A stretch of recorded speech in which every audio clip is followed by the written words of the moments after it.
November 17, 2019, the first case of COVID-19 was discovered.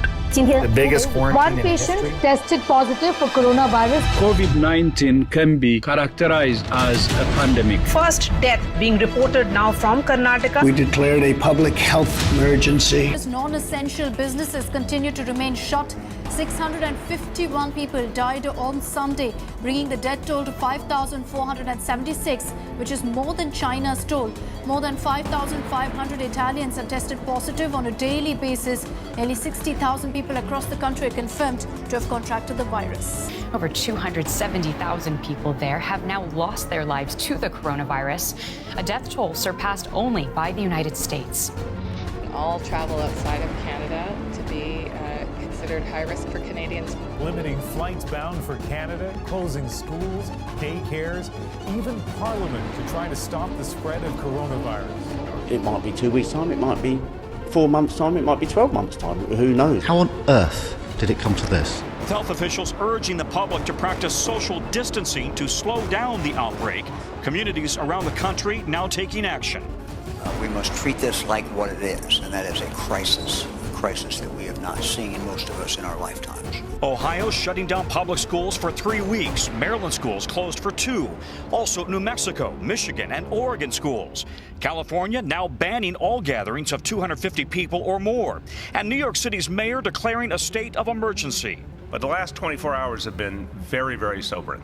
Meanwhile, President Trump is defending his decision to ban most Europeans from entering the country for the next 30 days. The UK is facing a shortage of medical equipment, which could lead to a higher number of COVID-19 related deaths. Britain is short on ventilators that will be needed to treat critically ill patients with the virus. With health officials here in the U.S. moving fast to prepare for what the CDC has called an inevitable spread. We are right now in a very active containment mode. Thousands of Americans nationwide already under voluntary self-quarantine. If you are sick, or if somebody in your family is sick, then this makes a good idea, right? Because you want to avoid spreading the germs. It's less effective if you're simply trying to avoid getting sick by going through an airport or a bus station or whatever else.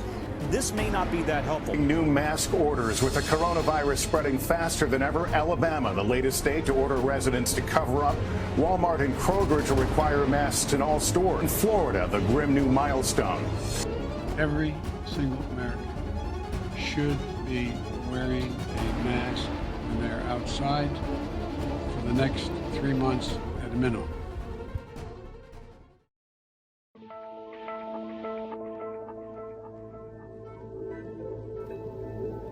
March 19th, 2020.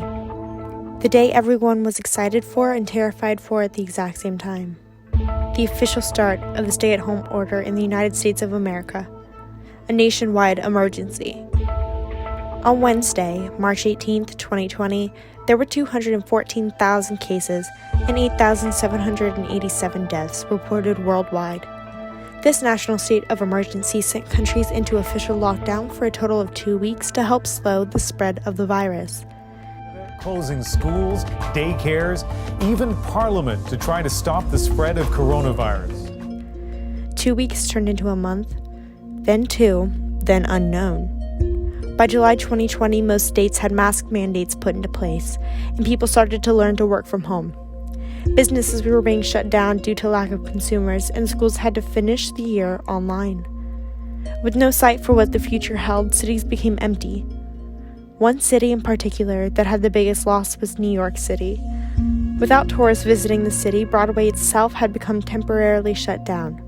Thousands of people out of jobs in the arts community led to actors and directors, technical crew and filmmakers stuck inside for months without hope for the work in the near future. This not only affected New York City, but millions of theater groups. They were forced to cancel shows upon shows. This left everyone wondering when things would go back to normal and theater would open back up again. My story was affected as well. I was in a show called No Exit at Thomas More University. I, a freshman at the time, had beaten out some of the older people in the department to get the role. I'd worked the hardest I had on a project in a while, because I was so dedicated to this role. When we got the news of the possibility of having to shut down, everyone in the production was unsure of the future for the show.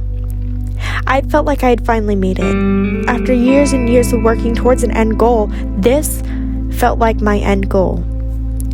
I remember receiving a text from our small group chat. It said something along the lines of, "Do we cancel the show or push it back 2 weeks?" As much as I wanted to push it back, something was telling me that this inconvenience was not going away. After the show was officially canceled, I fell into this hole of not knowing where to go. I lived my life always needing to emit creativity, and being stuck inside did nothing to help. I'm not the only one this happened to. Many of the people in my life also had similar stories to mine.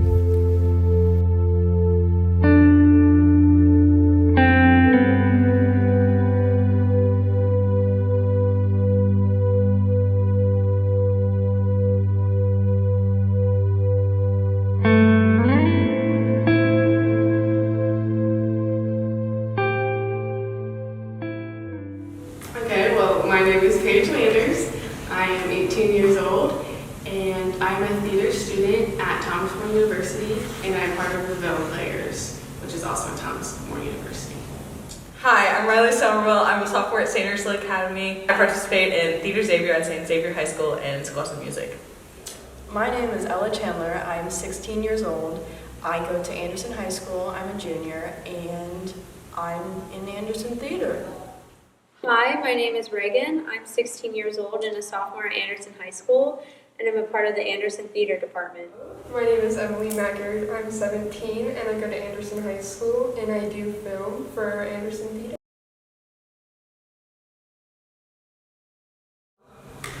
I was originally just going about my day. I was in high school, I was a senior at the time, and I was currently in third period when we all got the call that we weren't going to come back for 2 weeks. And at first it was very exciting because it was like, oh, like an early spring break, longer spring break. And then as time went on, I think everyone realized that we are not going to come back. And so, yeah, that's where I was. And at first it was really exciting, but then it was kind of disheartening because all the things that I was involved in, I didn't really know like how that was going to go or if we were even going to get to do it. I was in the middle of a production at St. Xavier High School for Fiddler on the Roof, and I was choreographing for Schoolhouse of Music's production of Peter Pan Jr. We were starting our production of Man of La Mancha, having rehearsals. I was actually a rower. I was on a rowing team. So we had to practice from home. We had to take home these rowing machines and practice from our house. I ended up not doing it, and I developed like massive anxiety from doing it, so it was not fun. I think I was in Man of La Mancha, and I hadn't really done anything for the show yet, and so I didn't really know what was going to happen.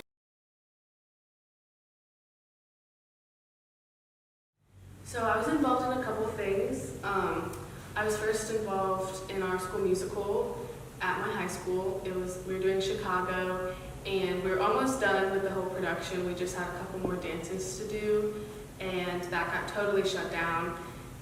And we were for a little bit trying to see if we would be able to come back and rehearse and do it, but then since everything just got so bad with the COVID numbers increasing, we ultimately just canceled the show altogether, and there was no redoing it, or we never did it a different way. And then also I do dance at my studio, and we had a recital coming up, and we had a bunch of competitions we were going to perform at, and so that also got totally shut down as well. So all of the dances I did and all the competitions got totally canceled, and those also we never did those in a different way either. Both shows were shut down in late April, and we hope to open them in the summer, but the high school production we were unable to open them, and then we put on Peter Pan Jr. in July of 2020. So the show was shut down, but we decided to do the production online. We had green screens, and we videoed ourselves in front of the green screens, and we got audio and video recordings, and we sent it to editors, and they edited all of us together. How was it put up? It was on YouTube. It was a live stream that you could watch on YouTube. Anderson Theater was doing Man of La Mancha, and I thought it was going to get shut down completely. I wasn't having any hope for the show. I was like, I don't know how they're going to do it, but they decided to make it online, live stream it. We did green screens, and everyone had their costumes at home. Everyone used their own props. Everyone filmed themselves. Everyone did sound themselves, and then there were a group of editors that I wasn't a part of who put it all together and made it like a whole online play movie.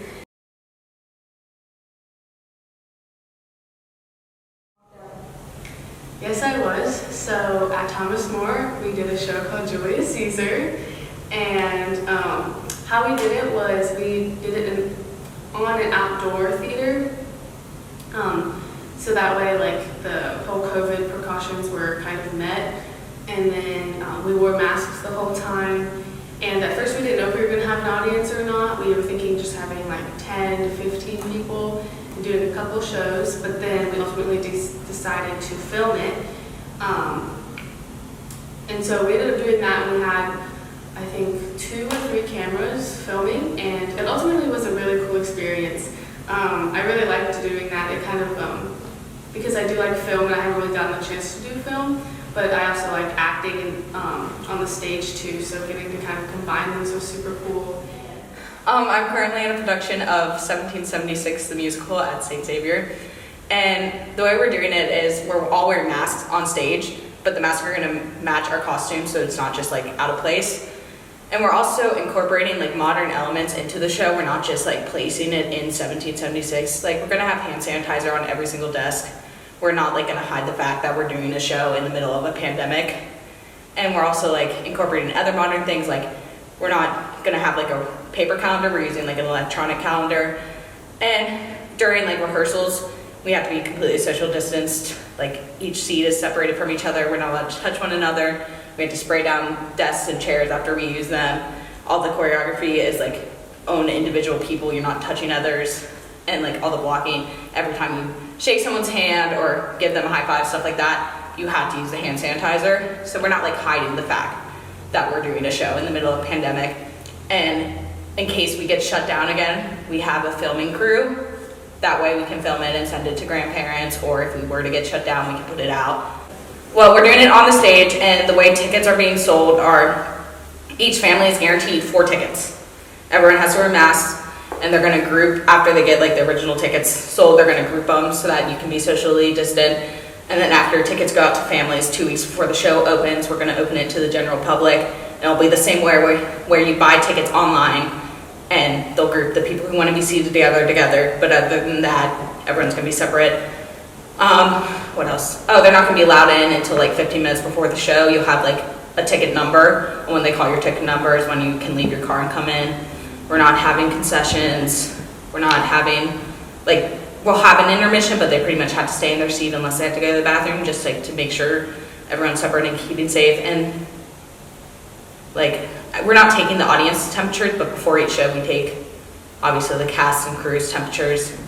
Makeup wise, we'll be doing our own makeup unless like you absolutely need help. Yes, so I was in film camp over the summer, and then I was in Macbeth, and now we're doing Addams Family. So for film camp, we could not film inside because some people weren't comfortable with being that close to everyone and just that. So we filmed all of our scenes outside, and the directors had to change their scripts and scenes to make it fit outside. And so all of the crew wore masks, and the actors took off their masks when they were filming, and then they put them back on after. Yeah, so I was on hair and makeup crew at first, and our work days for the first couple months were virtual. We didn't really get much out of it. We just kind of talked. And then we showed up, and during the shows, we weren't allowed to touch people's faces. We weren't allowed to do their makeup. We could only touch their arms and their hair. And then we got sent home during the shows, so we couldn't even see the shows. But then I got put on front of house so I could see it the last night. Otherwise, I wouldn't have gotten to see it. So at first, some of our table work was actually virtual, and we're practicing in smaller groups with vocals and choreography. And during the show, we're actually going to have masks that have clear, like plastic on it, so you can see our lips and our makeup because we're doing full grayscale. So, but we also have to learn how to do the makeup ourselves because the makeup artist can't actually help us. I was in Man of La Mancha, I did Macbeth, and now I'm on Addams Family, so I'm like, oh, I also did film camp during this summer, which was interesting. I actually think the films turned out a lot better than I would have expected for COVID. We shifted everything outside.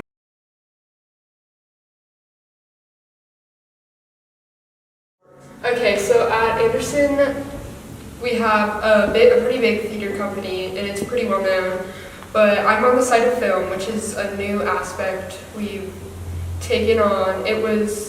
We've had film before COVID, but we've utilized it a lot more now since theater's pretty hard to produce right now. And for our film class, we usually we'll make projects, and it's been pretty hard to continue making projects in the world of COVID because it's hard to get people who will actually feel comfortable filming.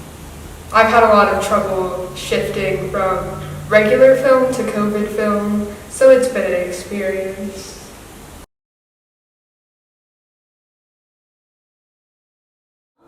I would say it's been a lot of ups and downs for sure, because when everything was getting canceled when I was a senior, that was very hard for me, as I'm sure it was for everyone else too, because that's kind of what you look forward to as a senior and graduating just school altogether. And so when that first happened, I was very depressed and just kind of very unmotivated. But then as the summer came and I was getting ready to go to college, I started to become a lot happier. I kind of developed my own routine, COVID routine, I guess you could call it. And so that just helped a lot. And doing pretty good. Started school at Thomas More, and that was all good. And then kind of when it started to get cold again and the cases started to spike, and it was kind of like a second wave of, I guess, depression and unmotivation. And now we're kind of slowly coming out of that. But I think COVID really kind of, it made me not take things for granted, because it really showed how quickly you can just lose everything. And so that was very, very sad time. I'm a person that thrives off being busy. I was always active in sports and theater my whole life growing up, and was barely ever home because I like to be busy and just have stuff to do. And COVID kind of ruined that because I was stuck at home doing nothing but school and sleeping.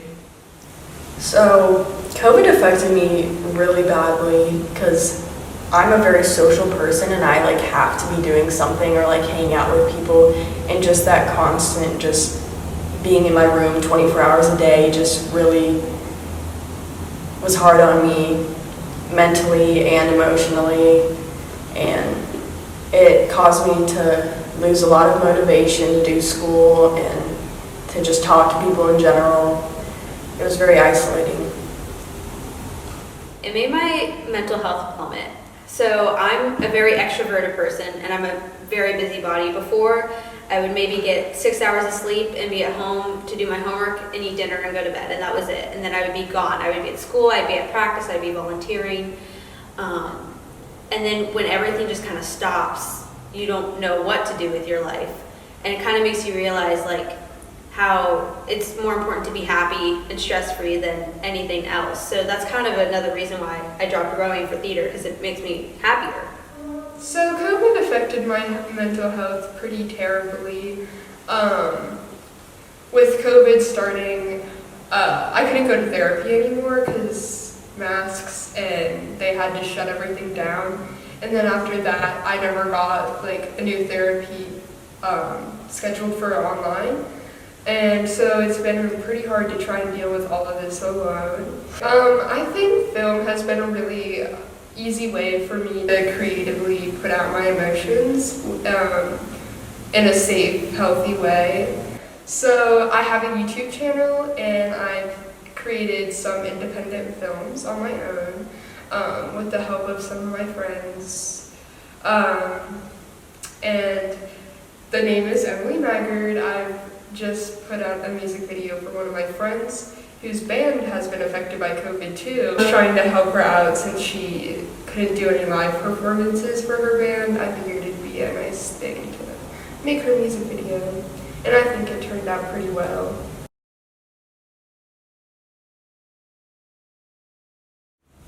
I really think that theaters will start to be, like the productions will be filmed a lot more, especially I think like Broadway productions will, because I think that's kind of an outlet that's more accessible to everyone, and obviously it's like COVID safe, and I also think that the sets will be minimal and minimized due to like all the money that has been lost with all of the COVID stuff going on, because theaters haven't been able to run at all, and so they need a way.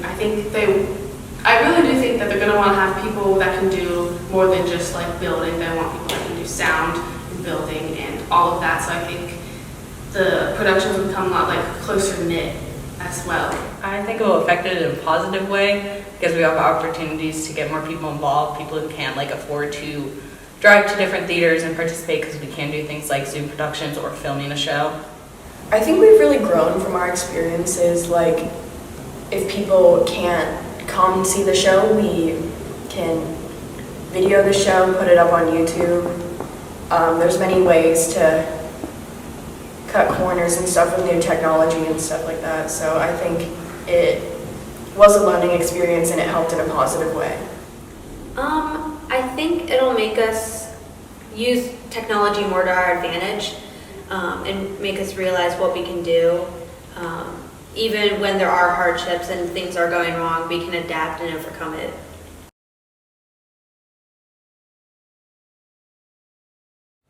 Yes, I definitely will. I think after social distancing is relaxed, it will become a lot more fun to do theater, and I think it'll be nice not to have to wear a mask, because then you can actually see people's emotions and really connect with people more, and I think that's the best part about theater, which I think is kind of what's missing right now. I will continue to do theater. Theater has been a big part of my life since I was like 5, so I can't see myself doing anything else. I will continue to do theater as long as I can. I think when social distancing is more relaxed, it will be more fun and exciting to do shows. Of course, I love theater so much, and now I can't like imagine it without it in my life. I think I will. I'm just trying to get through it while socially distancing is still here, so once it's relaxing, I'll be a lot more excited to be part of it.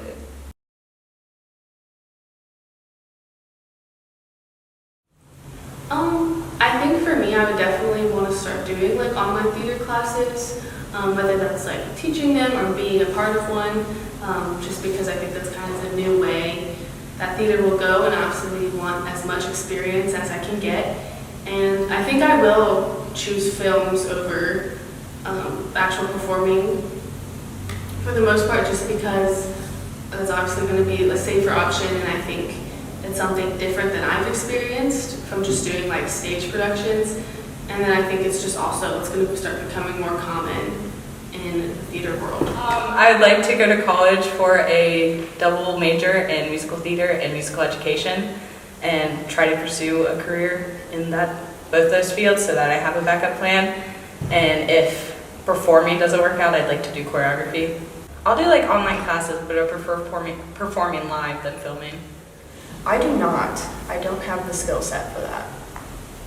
I think really hard work and making sure you get things done on time and just really working together to create something amazing during these hard times. I think I'll definitely use technology more to my advantage. You know, they post our choreography online, so I can practice it at home instead of not knowing what I'm doing and learning it in person. I think it'll help me extra since I'm not a dancer. Yes, I plan on going to college for film. I wanted to major in it, so I hope that getting through a whole pandemic with film, and I hope I can like implement new things I've learned. Now I know that anytime I produce something and I think it's a struggle, I'll just think back to COVID and be like, hey, at least it's not a worldwide pandemic. I think I will try to implement new ways of film and theater. I think I think the theater program at Anderson will try to use live streaming more, because Macbeth was the first show we ever used it for. And even in Macbeth, like with masks, we had a 3D printer print like a lot of people's masks in it, so that they were like skull masks and some with like fake trees. It was really cool.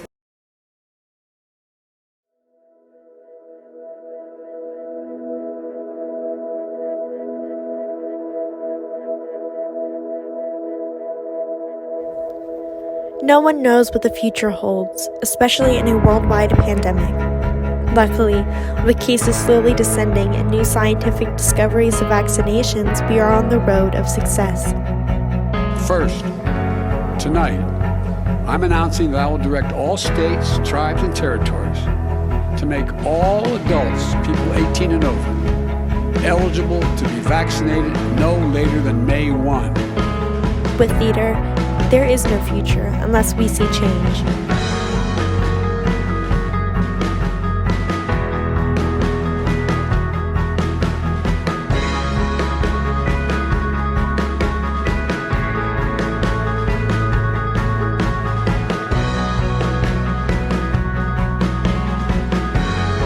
There may not be any more in-person shows with a full live audience until everyone becomes responsible and sees their place in society to help slow the spread of the virus completely.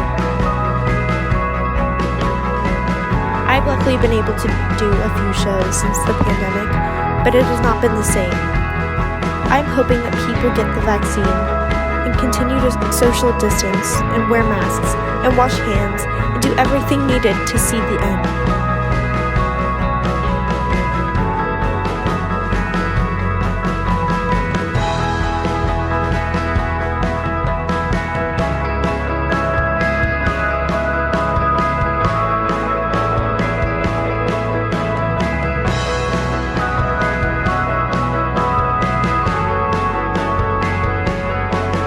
The show must go on.